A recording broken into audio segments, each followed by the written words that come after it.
Earlier this offseason, the New York Jets acquired Geno Smith from the Raiders in a trade that also saw the team swap late-round draft picks. Smith had been widely viewed as a bridge quarterback for the Jets, but head coach Aaron Glenn spoke highly of his new quarterback at league meetings yesterday. You always want to bring in competition, and that's going to happen organically. You know what I'm saying? But I just feel like he's the guy that's going to lead us to the promised land. He's the guy that's going to touch the ball more than anybody else on offense. And listen, I know he had his struggles, and I think a lot of quarterbacks, they have their struggles. If you look at over the last 5 years, the guy that's thrown the most interception. I mean, the top guys are up there. He is the quarterback that's going to lead the Jets to the promised land. Kmart, you like or don't like this from Aaron Glenn? Look at Steve. See, the promised land is here's the problem. Shay, I'm holding you accountable as well. When you clip the quote, and I know we ran the whole audio, but when you just end the sentence with, this is the quarterback who will lead us to the promised land, it sounds crazy. But all he is saying is that I trust this veteran quarterback to come in here and do the job. He's going to have the ball more than anybody. I don't understand why in March we are sort of I don't get it. It's because it's the Jets, and I don't think that's fair. Geno Smith, I get it. He didn't have a good season in Vegas, right? But also that roster, we've talked about that roster being in need of more talent, right?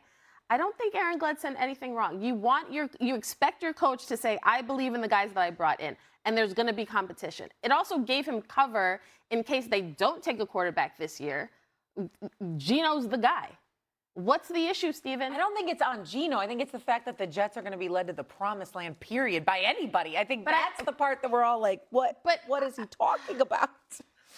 The whole quote. The last thing. Go ahead, Steve. The last thing. I'm just going to make a confession here. I love Kimberly Martin. Oh, I really do. Here we go. I do not like, I'm dead serious. I'm not even joking. I love you, girl. And I do not like, it's one thing to be critical, but I don't like getting on you. I really, really don't. So don't. You have gotten soft. You have gotten soft. Yes, that's right. No, that's I right. haven't. That's right. I said it. I said it. I said it. I said it. And I'm going to tell you why. You have been an outstanding NFL reporter for years. Don't talk to me about what he meant. What'd he say? He said promised land. We quoted him. He knew the media was there. Aaron Glenn is not a baby. He's not somebody that's never spoke to the media before.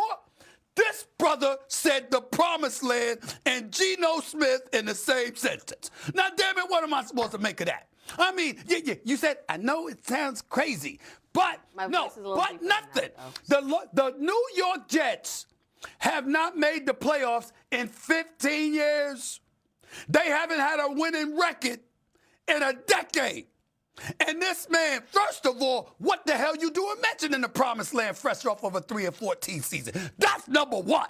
What you even mentioning the word promised land? How'd that come out your mouth, you Aaron Glenn? That's number one. Number two, Geno Smith. Now, I know it wasn't his fault totally. Pete Carroll, 75 years old, Rager's, bereft of talent. We got it. 3-14. I got it. He was 2-13 as a starter. 19 touchdowns, 17 interceptions. Not as great this year. Had some good years in Seattle. He's not a scrub, Geno Smith. I'm not here to disrespect him. But there is nothing about Geno Smith that should provoke you to utter the words promised land. See, that's kind of stuff that's going to come back to haunt Aaron Glenn. That's kind of stuff right there. Because my man RC knows him well, raves about him as a man, as a leader. And I got it. I'm not here. I'm not rooting against the man. But you got to know what you're saying. You got to understand there's certain words that can't come out of your mouth in certain situations. And promised land And Geno Smith is one of them. You can't be relying and dependent on the Kimberly Martins of the world to come on national TV. That's not what he really meant. What he meant to say was, he's a grown-ass man, very fluid in speaking the English language. You can't say that. You can't. And that's what he did. The only person who should have said Promised Land yesterday was in Minneapolis with Springsteen when he did Promised Land in song number 8. That's the first thing. He happens to be right. Stevie happens to be right. Kimberly, come on now. I mean, the only ask Pete Carroll if he went to the Promised Land after that year last year. How about 2 years ago when the Seattle didn't make the playoffs? They bring Donald in, they win the Super Bowl. I mean, how about Aaron Glenn say, you know what?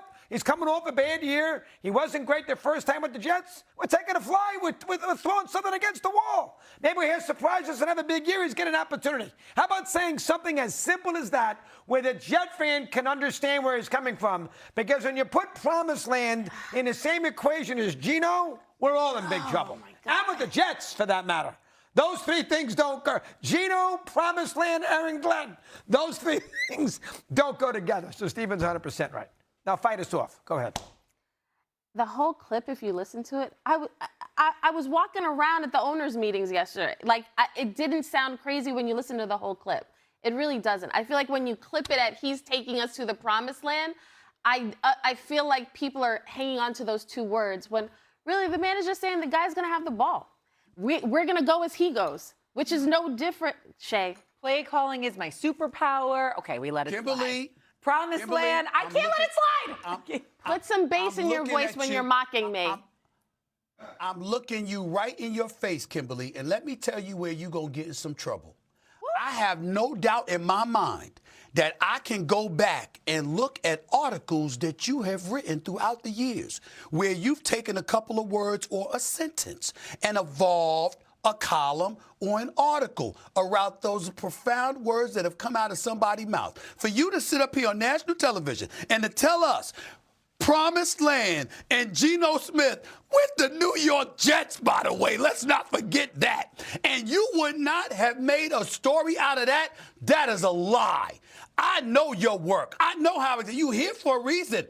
There's a reason you on the scene covering NFL games throughout the year, and we home watching because we ain't you.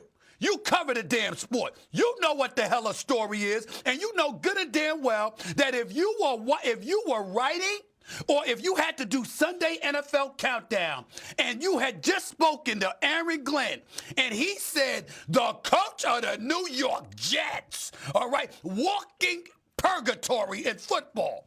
If the coach of the New York Jets had said Promised Land and Geno Smith in the same sentence, Greedy would have had you behind on national television saying, what did Aaron Glenn say? And you would have been on the camera. Yes, he said it. You know it. I know it. Doggy knows it. Shay knows it. Everybody knows it. Come on, Kimberly. You know that. You can't say that if you Aaron Glenn. You just can't do that. You can't. Oh, no, left you speechless? Okay. I'm trying to bring context. She knows. The reason. No, it's fine. On the way, Mike Vrabel isn't dismissing the idea of acquiring A.J. Brown as the Eagles wide out the missing piece for another Pats Super Bowl run. Also, Mad Dog, what are you mad about? Yeah, you know, Julia Grant, that's Ulysses' wife who won the Civil War. She didn't like Mary Lincoln, and that hurt Abraham Lincoln at the Ford Theater that night.